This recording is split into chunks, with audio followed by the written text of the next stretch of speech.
कैसे निम्नलिखित में से कौन सी नदी पश्चिम की ओर बहती है? निम्नलिखित में से कौन सी नदी पश्चिम की ओर बहती है? क्वेश्चन क्या है, निम्नलिखित में से कौन सी नदी पश्चिम की ओर बहती है? तो पश्चिम की ओर कौन सा नदी बहती है? आप लोगों को याद होगा, नर्मदा नदी पश्चिम की ओर बहती है, जो कि राइट मेरा आंसर ए नंबर है। क्या कर रहा है, फिर से क्वेश्चन ध्यान से पढ़िए। निम्नलिखित में से कौन सी नदी पश्चिम की ओर बहती है? तो पश्चिम की ओर बहने वाली नर्मदा नदी, जो कि पश्चिम की ओर बहती है। ठीक है, क्वेश्चन आगे बढ़ रहे हैं। उसके बाद क्या है, क्वेश्चन नंबर 2 है कि भारत के संविधान को बनाने वाली संविधान सभा के अध्यक्ष कौन थे? भारत को संविधान के बनाने वाले संविधान सभा के अध्यक्ष कौन थे? तो डॉक्टर राजेंद्र प्रसाद। कौन था? डॉक्टर राजेंद्र प्रसाद। तो नेक्स्ट क्वेश्चन क्या है कि राज्य अपहरण नीति की शुरुआत निम्नलिखित में से किसके द्वारा की गई थी?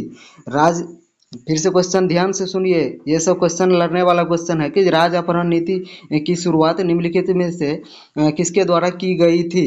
तो राज्य अपहरण नीति लॉर्ड डलहौजी के शासनकाल में सबसे पहले की गई थी। किसके शासनकाल में? तो लॉर्ड डलहौजी के शासनकाल में, जो कि मेरा राइट आंसर है। ठीक है, क्वेश्चन नंबर 4 पे बढ़ते हैं। क्वेश्चन नंबर 4 क्या कह रहा है? क्वेश्चन नंबर 4 कह रहा है कि निम्नलिखित में से कौन सा ग्रह अति तापित है? क्या कह रहा है, ध्यान से सुनिए, कौन सा ग्रह अति तापित है? तो अति तापित ग्रह जब भी आए तो डायरेक्ट टिक लगाइएगा। बुध ग्रह को क्या कहते हैं? अति तापित ग्रह कहते हैं। क्या कहते हैं? बुध ग्रह को अति तापित ग्रह कहते हैं। तो ठीक है, नेक्स्ट क्वेश्चन 5 नंबर क्वेश्चन क्या है? प्रोटीन का सबसे उच्च स्रोत। क्या कर रहा है? प्रोटीन का सबसे उच्च स्रोत। प्रोटीन सबसे अधिक कौन चीज में है? तो दाल होता है, जैसे मूंग का दाल में सबसे अधिक प्रोटीन पाया जाता है। इसी प्रकार से कह रहा है कि प्रोटीन का सबसे उच्च स्रोत क्या है? तो दाल है। क्या है? दाल है प्रोटीन का सबसे उच्च स्रोत। उसके बाद देखिए, उसके बाद नेक्स्ट क्वेश्चन है कैसे बैंकिंग क्षेत्र में क्या कर रहे हैं? बैंकिंग क्षेत्र में क्वेश्चन ध्यान से सुनिएगा। बैंकिंग क्षेत्र में सीबीएस संकेतक अक्षर समूह में सी का आशय क्या है? सी का आशय क्या है? इसका आशय क्या है? कोड से, जब भी बैंकिंग शब्द सुने तो उसका क्वेश्चन ध्यान से पढ़ने के बाद उसमें कोड ही ज्यादातर रहता है। क्रेडिट कोड वो दूसरा एक हो गया, एटीएम क्रेडिट कोड के अनुसार आता है, वो हो गया एटीएम क्रेडिट कोड। जब भी बैंक के क्षेत्र में प्रसिद्ध सीबीएस सांकेतिक अक्षर समूह में सी का आशय क्या है, तो उसमें कोड में टिक लगाइए आप लोग। कौन सी में? कोड में टिक लगाइएगा।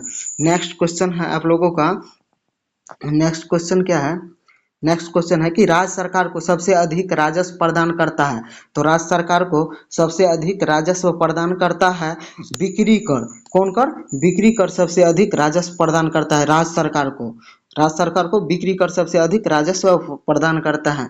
नेक्स्ट क्वेश्चन आप लोगों के बीच है कि choose the nearest meaning of world.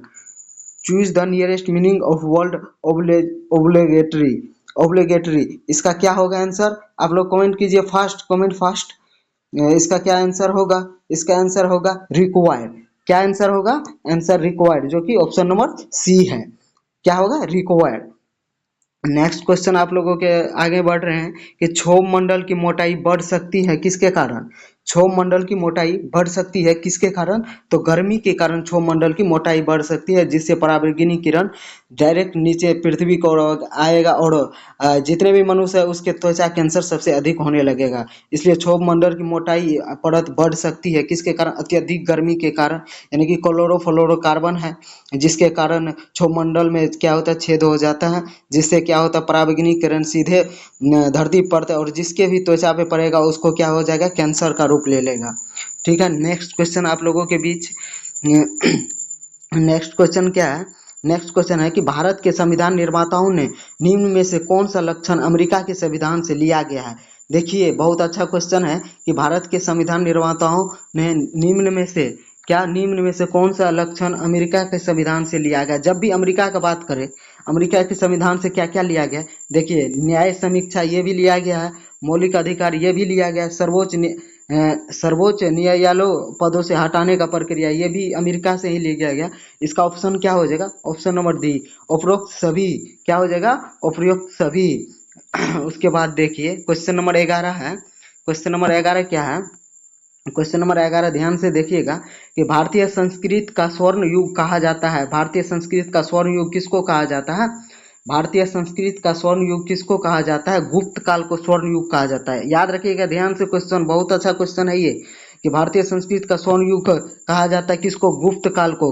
गुप्त काल को क्या कहा जाता है? भारतीय संस्कृति का स्वर्ण युग कहा जाता है। तो नेक्स्ट क्वेश्चन आगे बढ़िएगा। इसके बाद क्या है? 12 नंबर क्वेश्चन है। क्या नंबर? 12 नंबर क्वेश्चन है।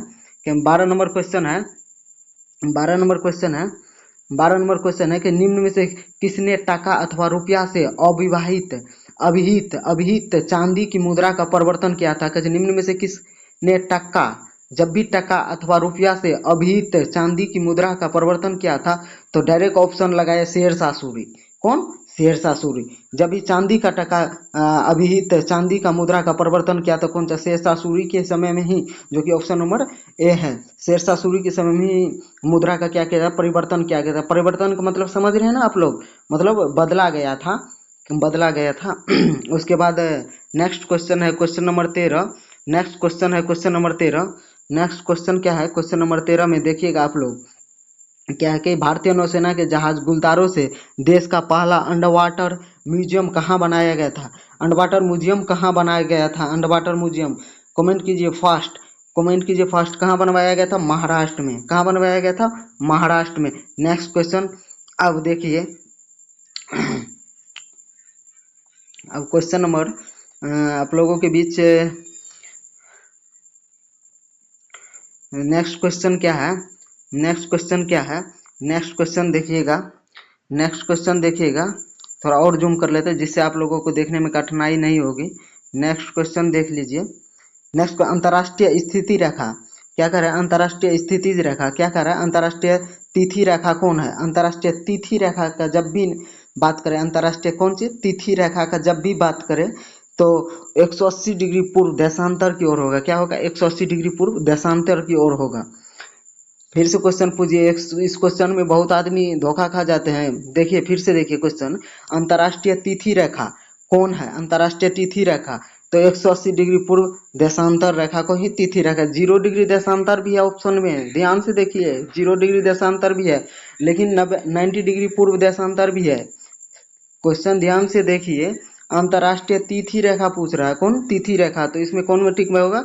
डायरेक्ट इसमें टिक करिएगा आप लोग 180 डिग्री। ठीक है, ठीक है। नेक्स्ट क्वेश्चन इसके बाद है क्वेश्चन नंबर 15 है। क्वेश्चन नंबर 15 है। क्वेश्चन नंबर 15 है। क्वेश्चन नंबर 15 क्या बोल रहा है? ध्यान से। निम्नलिखित में से कौन सा देश, निम्नलिखित में से कौन सा देश संयुक्त राष्ट्र संघ के सुरक्षा परिषद का अस्थायी सदस्य नहीं है? क्या पूछ रहा है? अस्थायी सदस्य नहीं है। अस्थायी स्पेन। क्या होगा? स्पेन, जो कि अस्थायी सदस्य नहीं है। देखिए निम्नलिखित में से कौन सा देश संयुक्त राष्ट्र संघ के सुरक्षा परिषद का अस्थायी सदस्य नहीं है? तो स्पेन। क्या होगा? स्पेन अस्थायी सदस्य नहीं है। जबकि फ्रांस है, संयुक्त अरब अमेरिका तो है ही, स्पेन नहीं है। नेक्स्ट क्वेश्चन आप लोगों के बीच है। Next question question number 16। जैसे नासा बिग बैंग के ठीक बाद हुए घटनाक्रम को जानने के लिए कौन सा मिशन लॉन्च किया गया था? नासा बिग बैंग ठीक बाद हुए घटनाक्रम को जानने के लिए कौन सा मिशन लॉन्च किया गया था? तो कौन सा मिशन लॉन्च किया गया था? कमेंट कीजिए फास्ट। कौन सा? सेफ्रिक्स। सेफ्रिक्स मिशन क्या किया गया था? लॉन्च किया गया था। कौन मिशन? सेफ्रिक्स मिशन। ठीक है। क्वेश्चन नंबर 17 आज आप लोगों के सामने है। क्वेश्चन नंबर 17, इसका आंसर फास्ट कीजिएगा आप लोग। क्योंकि भारतीय संविधान का कौन सा अनुच्छेद राज्य सरकार को ग्राम पंचायत के संगठन का निर्देश देता है? ग्राम पंचायत के राज्य संगठन का निर्देश देता है। देखिए भारतीय संविधान का कौन सा अनुच्छेद राज्य सरकार को ग्राम पंचायत के संगठन का निर्देश देता है? तो अनुच्छेद 40 पढ़े हैं ना आप लोग? अनुच्छेद 40। ठीक है। नेक्स्ट क्वेश्चन 18 नंबर क्वेश्चन है। नेक्स्ट क्वेश्चन क्वेश्चन नंबर क्या है? 18। 18 देखिएगा आप लोग। कैसे कौन सी ग्रैंड स्लैम टेनिस चैंपियनशिप घास के मैदान पर क्या गया? घास के मैदान पर खेली जाती है। घास के मैदान पर क्या होती है? खेली जाती है। देखिए क्वेश्चन विडम्बला, कैसे विम्बलंड, विम्बलंड क्या? विम्बलंड। क्वेश्चन ध्यान से पढ़िएगा आप लोग। कौन सी ग्रैंड स्लैम टेनिस चैंपियनशिप घास के मैदान पर खेली जाती है? विम्बलंड। क्या? विम्बलंड। ठीक है। नेक्स्ट क्वेश्चन आप लोगों के सामने है। कैसे आर्कीपेलागो, आर्कीपेलागो का आशय क्या है? आर्कीपेलागो का आशय क्या है? आर्कीपेलागो का आशय क्या है? द्वीप से है। किससे है? द्वीप से। आर्कीपेलागो का आशय क्या है? द्वीप से है। किससे है? द्वीप से। नेक्स्ट क्वेश्चन आप लोगों के सामने है। क्वेश्चन नंबर 20 देखिएगा। क्वेश्चन नंबर 20 देखिएगा आप लोग। क्वेश्चन नंबर 20 में क्या है, मिट्टी और पत्थर के टुकड़ों का पहाड़ी की तल की ओर गमन करना कहलाता क्या है? क्या कहलाता है? मिट्टी और पत्थर के टुकड़ों का पहाड़ी की तल की ओर गमन करना क्या कहलाता है? क्या कहलाता है? मृदा अपरदन कहलाता है। क्या कहलाता है? मृदा अपरदन। ठीक है, ठीक है दोस्तों, 20 क्वेश्चन का डेली आप लोगों को सेट मिलेगा। 20 के 20 क्वेश्चन हर रोज आप लोगों को देंगे। मद्य निषेध एग्जाम को ध्यान में लेते हुए आप लोगों को बहुत कम समय बचा है, इसके लिए 20-20 क्वेश्चन डेली ही, 20 क्वेश्चन सुबह 7 बजे से लाइव देते हैं हम लोग। तो सुबह 7 बजे से 20 क्वेश्चन, 7 बजे सुबह में और उसके बाद 7 बजे शाम में। ठीक है दोस्तों, नेक्स्ट टाइम मिलते हैं अगली एपिसोड में।